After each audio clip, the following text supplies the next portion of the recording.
South ఇండియాలోనే అతి తక్కువ ధరలకి రత్నాలను అందించే ఏకైక సంస్థ 6JVR. Welcome to Suman TV. నేను మీ నాగరాజ్ బైర్ సిటీని. Mega family, mega compound, mega star, ఈ పేర్లు అంటే ఈ మెగా అని వినగానే ఒక ప్రపంచ దేశాలను తెలుగువారే కాదు, పాన్ ఇండియా స్థాయిలో ఆ కాంపౌండ్ని కావచ్చు, ఆ మెగా ఫ్యామిలీని అభిమానించే వాళ్ళందరికీ ఒక తెలియని వైబ్రేషన్ వస్తుందన్నమాట. అంటే ఆ పేరులోనే ఒక వైబ్రేషన్ ఉంది, మెగా ఫ్యామిలీ అంటేనే. అసలు ఆ ఫ్యామిలీ గురించి చెప్పుకోవాలంటే ఈరోజు కొన్నిదెల శివశంకర వరప్రసాద్ నుంచి మెగాస్టార్ చిరంజీవి, అంటే చిరంజీవిగా మారి ఆయన మెగాస్టార్గా బిరుదు తెచ్చుకున్నప్పటి నుంచి కూడా ఇంతింతై వటుడింతై అన్న చందంగా అలా అలా ఎదుగుతూ ఆ కాంపౌండ్ని ఎలా విస్తరించారు. ఒక విత్తు భూమిలోకి వేసినప్పుడు అది ఎంత ఇబ్బందులు పడి భూమిని చీల్చుకొని ఒక మొక్కై పైకి వచ్చి తర్వాత మహావృక్షంగా మారుతుందో, అలా చిరంజీవి గారు ఎదిగి ఒక మహావృక్షంగా అయిపోయారని మనం చెప్పుకోవచ్చు. అంటే ఆ మహావృక్షానికి కారకులు ఎవరు అంటే కొన్నిదెల అంజనాదేవి గారు. ఆమె మెగాస్టార్ చిరంజీవి కావచ్చు, కొన్నిదెల నాగబాబు కావచ్చు, కొన్నిదెల పవన్ కళ్యాణ్ కావచ్చు, వీళ్ళందరికీ కూడా మాతృమూర్తి. ఆ మాతృమూర్తి జన్మదినం ఈరోజు. ఒక్కసారి అంజనాదేవి గారి గురించి మనం చెప్పుకోవాలంటే చాలా గొప్ప మాతృమూర్తిగా మనం చెప్పుకోవచ్చు. భర్త వెంకట్రావు, కొన్నిదెల వెంకట్రావు గారు ఈ ఎక్సైజ్ డిపార్ట్మెంట్లో కానిస్టేబుల్గా పనిచేస్తూ పలు జిల్లాలకు ట్రాన్స్ఫర్ అయి వెళ్తున్నప్పుడు ఇక్కడ కూడా ఎక్కడ ఆధారపడకుండా పిల్లలందరినీ కూడా తీసుకెళ్ళడం, అక్కడ పెట్టి చదివించుకోవడము, పిల్లల యొక్క యోగక్షేమాలు చూసుకుంటూ అలా ముందుకు పోతూ మధ్యలో భర్త కొన్నిదెల వెంకట్రావు గారు స్వర్గస్థులు అయినప్పటికీ కూడా ఆమె మొక్కవని దీక్షతో కుమారుల యొక్క ఎదుగుదలే లక్ష్యంగా ఆమె చూసి వారిని ఈ స్థాయికి తీసుకొచ్చారంటే ఆ మాతృమూర్తి గురించి ఎంత చెప్పినా మనము తక్కువే అన్నమాట. ఈరోజు మెగాస్టార్ పద్మవిభూషణుడు అనమాట.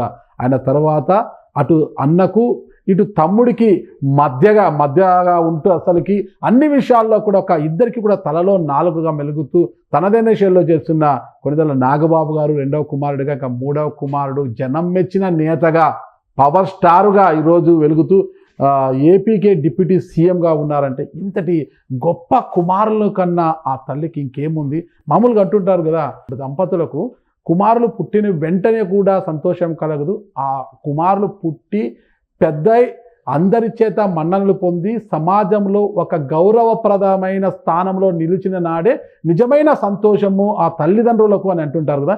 నిజంగా ఈరోజు అంజనాదేవి గారు అంత సంతోషించే విషయం కూడా ఈరోజు 3 తరాలను, అంటే మెగాస్టార్ అంటే చిరంజీవి గారి పిల్లలను, వారి యొక్క పిల్లలు అంటే మనవాళ్ళను, ఇంత అంటే 3 తరాలను చూస్తూ ఈరోజు ఒక గొప్ప మాతృమూర్తిగా నిలుస్తున్న కొన్నిదెల అంజనాదేవి గారికి మనస్ఫూర్తిగా నా తరపున, సుమన్ టీవీ యాజమాన్యం తరపున జన్మదిన శుభాకాంక్షలు తెలియజేస్తున్నాను. ఈ సందర్భంగా ఈ విషయంపై మనతో మాట్లాడి పొలిటికల్ అనలిస్ట్ చందు శ్రీనివాస్ గారు మన స్టూడియోలో ఉన్నారు.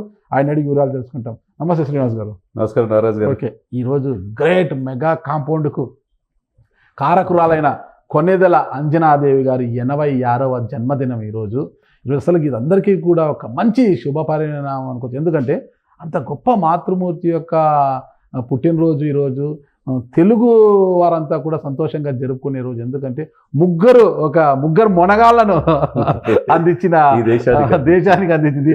ఒకరు పద్మవిభూషణుడు మెగాస్టార్, రెండవ కుమారు నాగబాబు, ఆయనేం తక్కువ కాదు. అటు అన్నగా తల్లి మెచ్చిన కొడుకుగా, అన్న మెచ్చిన తమ్ముడుగా, తమ్ముడు మెచ్చిన అన్నగా, అన్నిట్లో రాణిస్తూ తనదైన శైలిలో తన పాత్ర పోషించాడు. ఇక పవర్ స్టార్ పవన్ కళ్యాణ్ గారు జనం మెచ్చిన నేత. రాజకీయాలు ఆయన వేస్తున్న అడుగులు చూస్తుంటే అందరూ కూడా ఆశ్చర్యపోతున్నారు. అన్ని పార్టీలకు అతీతంగా కూడా ఈరోజు ఆయన పొగుడుతున్నారు. ఎన్నికల వరకు తూలనాడిన అంబటి రాంబాబు గారు సైతం ఈరోజు మా పవర్ స్టార్ అనే స్థాయికి వచ్చారు. ఇంతటి గొప్ప కుమారులను కన్నా అంజనాదేవి గారి జన్మదిన సందర్భంగా ఆ కుటుంబం గురించి మీరేం చెప్పబోతారు? మీరు ఉపోద్ఘాతాల్లో తర్వాత మిగతా అట్లా అన్ని మీరే చెప్పారు.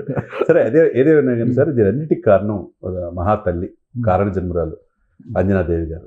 86 సంవత్సరాలకి ఈరోజు అడుగు పెడుతున్న సందర్భంగా మీరు అన్నట్టుగా సుమన్ టీవీ తరఫున, మీ తరఫునే కాకుండా మా తరఫున, తెలుగు ఎక్కడున్న ప్రపంచవ్యాప్తంగా తెలుగు వాళ్ళందరూ తరఫున ఆమెకు హృదయపూర్వకంగా జన్మదిన శుభాకాంక్షలు తెలియజేయడంతో పాటు నిండు నూరేళ్ళు ఆమె ఆయురారోగ్యాలతో ఉండాలని మనస్ఫూర్తి కోరుకుందాం. లేకపోతే మీరు చెప్పినట్టుగా వజ్రాలు లాంటి కొడుకులు, ముత్యాలు లాంటి కూతుర్లు, మీరంటే నెక్స్ట్ జనరేషన్, 3వ జనరేషన్ కూడా ఆమె చూసింది. ఎక్కడ అధైర్యపడలా. ఒక ఇల్లాలు, ఒక ఆదర్శవంతమైన శ్రీమూర్తి ఇంట్లో ఆమె బాగుంటే కుటుంబం బాగుంటుంది. ఖచ్చితంగా. కాబట్టి ఆమె ఒక కానిస్టేబుల్, ఒక సామాన్యమైన కానిస్టేబుల్ భర్త. ఆయన మీరు అన్నట్టు ఉభయ తెలుగు రాష్ట్రాలు కలిసి ఉన్నప్పుడు అనేక ట్రాన్స్ఫర్లు జరిగి ఎక్కడ చీరాల, ఎక్కడ బాపట్ల, ఎక్కడ ఒంగోలు, ఎక్కడ నెల్లూరు, ఒక ప్రాంతం కాదు అన్ని ప్రాంతాలు తిరిగి కొడుకుల్ని పెంచిన తీరు. మీరన్నట్టు ఆమె ఒక అంజనాదేవి గారు తన బిడ్డలు ఈ రోజున ఇంత ప్రయోజనం అవుతారని చెప్పి ఆ రోజు ఆమె ఊహించారు. అంతే అంతే. తన బాధ్యతగా పిల్లల్ని ముందు తీసుకెళ్ళింది. ఏదైతే ఇష్టమో చిరంజీవి గారికి ICW చేయాలంటే చెన్నై పంపించారు. నటన మీద మక్కువతో వాళ్ళ నాన్నగారు వాళ్ళ అమ్మగారిని అడిగి అక్కడికి వెళ్ళాడు. ఆ రోజు ఆయన వేసిన స్టెప్ పునాదిరాళ్ళు ఆ రోజు నుంచి ఈ రోజుకు 4 దశాబ్దాలు మీరు అన్నట్టు పెద్ద వృక్షం అయిపోయింది. ఆ వృక్షం నీడ కింద ఒక 8 మంది హీరోలు కూడా తయారు చేశారు. దీని అన్నిటికీ కారణం ఎవరు? అంజనాదేవి గారి తల్లి. నిజంగా ఆమె ఇంత ఆమె కళ్ళమట చూసే ఈ సందర్భాలు మీరు అన్నట్టు ఒకవైపు పెద్ద కొడుకు ఈరోజు పద్మవిభూషణుడు అయ్యాడు. ప్రపంచం అంతా అతని వైపు చూశారు. మోదీ గారు పక్కన కూర్చుంటున్నారు, రేపు రాష్ట్రపతి అంటున్నారు. ఇవన్నీ అక్కడ పెడితే ఆయన కేంద్ర మంత్రిగా ఆమె చూసింది. ఇక రెండో కొడుకు నాగబాబు మీరు అన్నట్టు అటు ఇటు కుటుంబానికి సమన్వయకర్తగా ఉంటాడు. అటు చిరంజీవి ఫ్యాన్స్కి. 3 పవన్ కళ్యాణ్ గారు. ఆ తల్లి హృదయం చెలించిపోయింది. ఎక్కడంటే దశాబ్దన్నర పోరాటం. సినిమాలు తీసుకుంటే హ్యాపీగా ఉండేవాడు కదా, పెద్ద అబ్బాయి చిరంజీవి గారి లాగా లేదా నాగబాబు లాగా. ఎందుకు ఎంత కష్టపడుతున్నాడు ఎండనక వాననక అని ఆ గుండె చెలించిపోయి కన్నీళ్లు కార్చుకుంది. తనకు రిటైర్మెంట్ తన భర్త ద్వారా వచ్చే డబ్బులు కూడా పెన్షన్ డబ్బులు ఆ కొడుక్కి పవన్ కళ్యాణ్ గారికి ఇచ్చిందంటే తను సక్సెస్ అయిన తర్వాత ఆ ఆనందానికి అవధులేవు. ఎందుకంటే 100% స్ట్రైక్ రేట్తో రాజకీయాలు, ఆంధ్రప్రదేశ్ రాజకీయాలు కాకుండా దేశ రాజకీయాల్లో తనకంటూ ఒక ముద్ర వేసుకున్నాడు. మరి ఇంకా ఆమెకి ఇంకేం కావాలి? మీరన్నట్టు ఆ జనరేషన్ వల్ల మొక్కవని ధైర్యంతో భర్తను చూసింది. ఆ తర్వాత ఇంటి పెద్దగా అన్నీ చక్కబెట్టే చిరంజీవి గారి నుండి పెద్ద కొడుకుని చూసింది, నాగబాబుని చూసింది. ఇప్పుడు చిన్న కొడుకు చూసి ఇంకా మురిసిపోవటం అంటే ఇంకేం కావాలి ఆమెకు చెప్పండి? ఈ ఆనందమే కదా. 86 ఏళ్ల వయసు వచ్చిన అంజనాదేవి గారు ఇంత హ్యాపీగా ఎప్పుడు చూసినా ఆమె మోములో ఒక చిరునవ్వు, చెరగని చిరునవ్వు ఉంటుంది అని అదంతా చూస్తే కుమారుల యొక్క వీళ్ళు ప్రయోజకులు కావడాన్ని బట్టి కూడా ఆ తల్లి ఎంతో ఆనందం.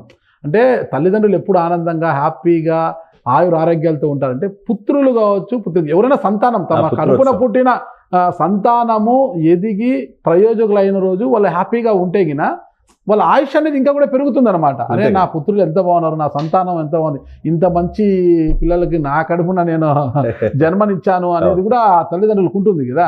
డెఫినెట్గా నారాజు గారు మీరు అన్నట్టుగా ఆ రోజు చిరంజీవి గారు, ఈరోజు పవన్ కళ్యాణ్ గారు కావచ్చు, ఇప్పుడు రామ్ చరణ్ కావచ్చు, మనవడు కూడా గ్లోబల్ స్టార్గా తీరు. ఆమెకి ఇంకేం కావాలా? ఇక మనవడంటే ఇక వాళ్ళ మనవడికి పుట్టిన పాపను కూడా చూసుకుందాం. ఇంకా ఆమెకి ఇంకేం కావాలా? ఇంకా ఆయుసు నిండు నూరేళ్ళు ఆమె ఆరోగ్యాలతో ఉండాలి. అటువంటి అమ్మ మనకి, నీకైనా నాకైనా తల్లి మన జీవితాన్ని పాఠాలు నేర్పిద్ది. తను ఎన్ని కష్టాలు పడినా, 9 మాసాలు మోసి పురిటి నొప్పులు ఎదుర్కొన్నా కానీ నా బిడ్డ అద్భుతమైన జీవితం కావాలని కోరుకుంటుంది. అట్లా నేను ఇందాక చెప్పినట్టుగా వజ్రాల లాంటి కొడుకులు కన్నది, 3 దేశానికి అందించింది. అట్లనే కూతుర్లు కూడా మంచిగా ఒక డాక్టర్ని చేసిన ఆమె అయితే మాధవి గారు బ్లడ్ బ్యాంక్ అంత నిర్వహణ ఆమె చూసుకుంటూ ఉంటారు. ఏదైతే ఆ తర్వాత వాళ్ళ పిల్లలు కూడా మంచి హీరోలుగా, నేను ఇందాక చెప్పినట్టు 8 మంది నుంచి 9 మంది హీరోలు తయారయ్యారు. ఇక మెగా కాంపౌండ్ అనేది అనేక మందికి స్ఫూర్తి ఈ రోజున. కాబట్టి ఇటువంటిది ఈరోజు ఈవిని మీరు అన్నట్టు మనం రొటీన్గా పొలిటికల్ డిస్కషన్స్ అవన్నీ చేసుకుని ఈ సందర్భంలో ఒక గొప్ప మాతృమూర్తి గురించి చెప్పుకోవటం, ఈరోజు ఆమె బర్త్డే కావటం, ఆమెకి మరొకసారి నిండు నూరేళ్ళు ఆయురారోగ్యంతో ఉండాలని మనస్ఫూర్తి కోరుకుంటున్నాం. ఓకే, థ్యాంక్ యూ శ్రీనివాస్ గారు. మీరు చెబుతున్నట్లుగా ఒక గొప్ప కుమారులను ఈ దేశానికి అందించిన మాతృమూర్తి ఇప్పుడు ఇంకా నిండు నూరేళ్ళు ఆయుర ఆరోగ్యాలతో ఎలాంటిది లేకుండా జీవించాలని నేను కూడా కోరుకుంటున్నాను. థ్యాంక్ యూ అండి. నమస్తే. సుమన్ టీవీలో మీ పర్సనల్ అండ్ బిజినెస్ ప్రమోషన్స్ కోసం కింది నెంబర్కి కాంటాక్ట్ చేయండి.